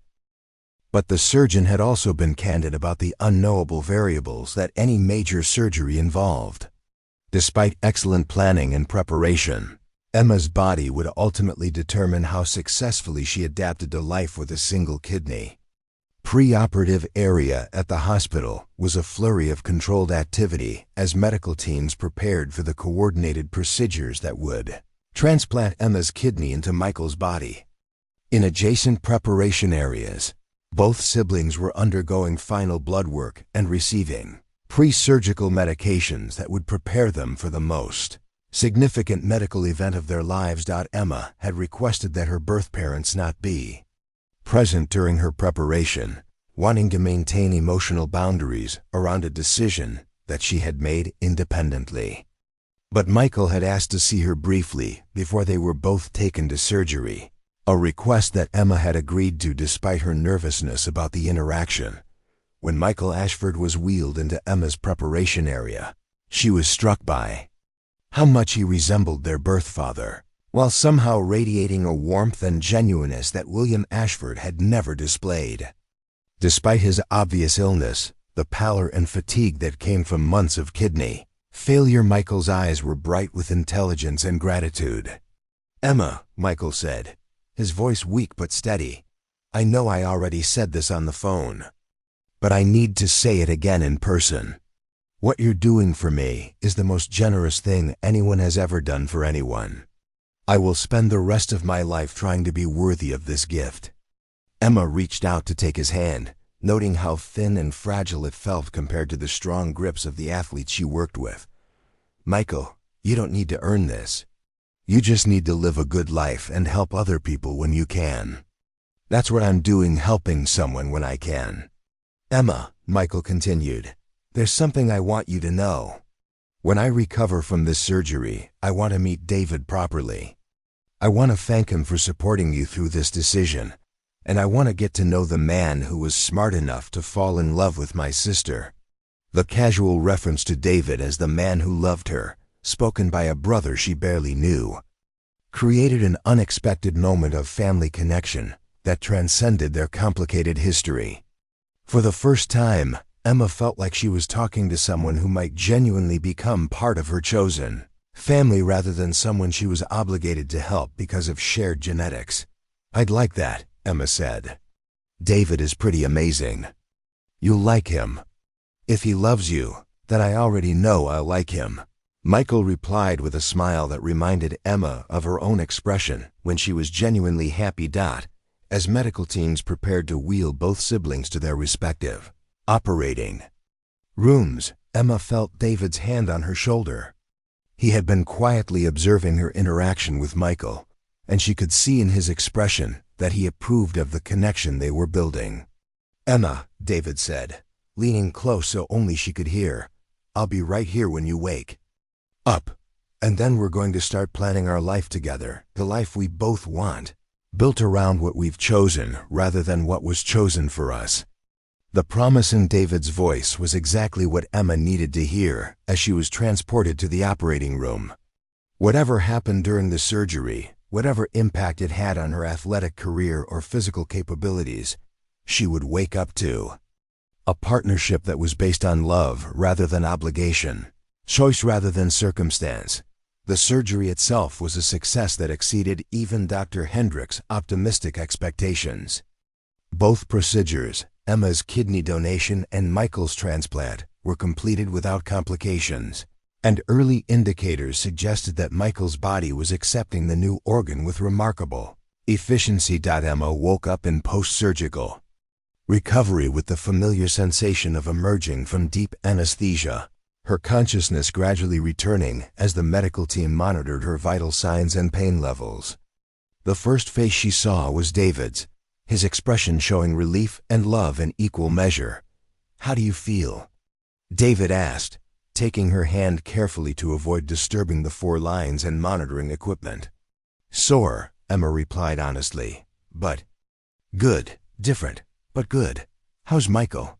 "His surgery went perfectly," David reported. "Dr. Martinez said his body accepted the kidney immediately, and his color is already improving." "You saved his life, Emma." The confirmation that Michael would survive created a sense of completion that Emma hadn't anticipated. She had made the right choice, not just morally but practically. A person was alive who would have died without her intervention, and she had used her power to create that outcome. Emma's recovery progressed faster than anyone had predicted, her athletic conditioning translating into rapid healing and minimal complications. Within 3 days, she was walking the hospital corridors with determination that impressed her medical team. Within a week, she was cleared for discharge with restrictions that would keep her out of the pool for 6 weeks, but pose no long-term limitations on her athletic career. Michael's recovery was equally remarkable. The new kidney began functioning immediately, and his energy levels improved dramatically within days of the transplant. More importantly, his psychological outlook transformed from the depression of someone facing death to the euphoric gratitude of someone who had been given a second chance at life.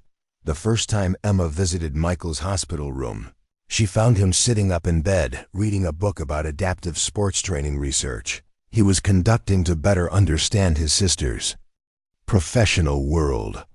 "Emma," Michael said, setting aside the book as she entered, "I've been reading about Paralympic swimming, and I think I finally understand what you and David do. You don't just train athletes, you help people discover capabilities they didn't know they had." "That's exactly right," Emma replied, settling into the visitor's chair beside his bed. "Most people think adaptive sports are about overcoming disabilities, but they're really about maximizing human potential, regardless of physical differences." "I want to help with that work," Michael said. "When I recover completely, I want to volunteer with your programs, maybe help with fundraising or administration. I want to be part of what you're building." The offer was unexpected, but immediately appealing. Michael's background in education and his personal experience with life-threatening illness could bring valuable perspectives to adaptive athletics programs.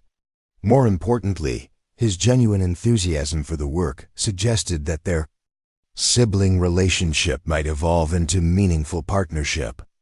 "I'd like that," Emma said. "But first you need to focus on getting completely healthy. We'll have plenty of time to work together once you're back to full strength." 6 weeks after the surgery, Emma returned to the pool for her first training session since the donation. Her medical team had cleared her for full activity, but both she and David approached the session with careful attention to how her body responded to intense training. The first few laps felt different, not weaker, but different in ways that Emma couldn't immediately identify. Her stroke rhythm was slightly altered, her breathing pattern required minor adjustments, and her overall feeling in the water was subtly changed from what she remembered. But as the session progressed, Emma's body adapted to its new normal with the resilience that had characterized her entire life. By the end of an hour in the pool, she was swimming times that approached her pre-surgery levels, with technique that suggested she would return to full competitive form within weeks rather than months. "How did that feel?" David asked as Emma completed her final set of sprint intervals. "It felt like coming home," Emma replied, pulling herself out of the pool with the fluid motion that had become second nature over years of training. "Different, but definitely home." 3 months later, Emma competed in her first post-surgery meet at the U.S. Paralympic Trials, an event that would determine which athletes qualified for the upcoming World Championships. Her performance exceeded all expectations, not just returning to her previous level, but achieving personal best times in both her individual events. But the real victory came after her races, when she found Michael and David waiting for her in the stands. Michael's recovery had been so complete that he looked healthier than he had probably ever been in his adult life, his face glowing with pride as he watched his sister compete at the highest levels of international sport. "Emma," Michael called out as she approached them after the medal ceremony, "you were incredible. I had no idea how fast you actually swim until I saw it in person." "Fast enough to make the World Championship team," David added, his voice carrying the pride of someone whose own dreams had been fulfilled through partnership with someone he loved. The World Championships in Manchester, England, 3 months later, provided the perfect stage for Emma to demonstrate that her decision to donate her kidney had strengthened rather than diminished her capabilities as an athlete. Swimming with the confidence of someone who had chosen compassion over self-interest, Emma won 2 gold medals and set a new world record in the 100-meter backstroke dot. But the most meaningful moment of the competition came when she spotted Michael and David in the stands during her final race, Michael holding a sign that read, "My sister, my hero," while David simply watched with the expression of someone whose love had been vindicated by extraordinary achievement. After the competition, as Emma, David, and Michael celebrated together in a Manchester hotel, the conversation turned to their plans for the future. Emma's success had attracted attention from major sponsors and athletic programs, creating opportunities that could shape the next decade of her career. "Emma," David said during their celebration dinner, "I have something I want to ask you, and I want Michael to be here when I ask it." David reached into his pocket and withdrew a small jewelry box, his military bearing evident in the formal way he approached the moment that would define their shared future. "Emma Richardson," David said, going down on one knee beside their restaurant table, "you've taught me that being broken doesn't mean being incomplete, that finding the right person means finding someone whose missing pieces complement your own. Will you marry me?" The proposal was public enough to attract attention from other diners, but intimate enough to feel completely personal. Emma looked at the ring David was offering, a simple band with a single diamond that caught the restaurant's lighting like captured starlight. "David," Emma said, tears streaming down her face, "Yes, of course yes. We're perfect together." As David slipped the ring onto Emma's finger, Michael raised his glass in a toast that captured the extraordinary journey that had brought them all to this moment.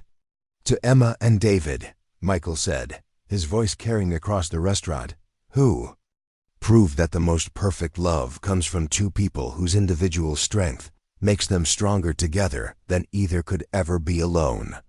The toast was echoed by other diners who had been watching the proposal, creating a moment of shared celebration that transcended their individual story to become something universal about love, sacrifice, and the courage to choose compassion, even when it costs everything. 6 months later, Emma and David were married in a ceremony at the Colorado Springs Olympic Training Center, surrounded by the adaptive athletes they coached and the chosen family they had built through years of supporting each other's dreams.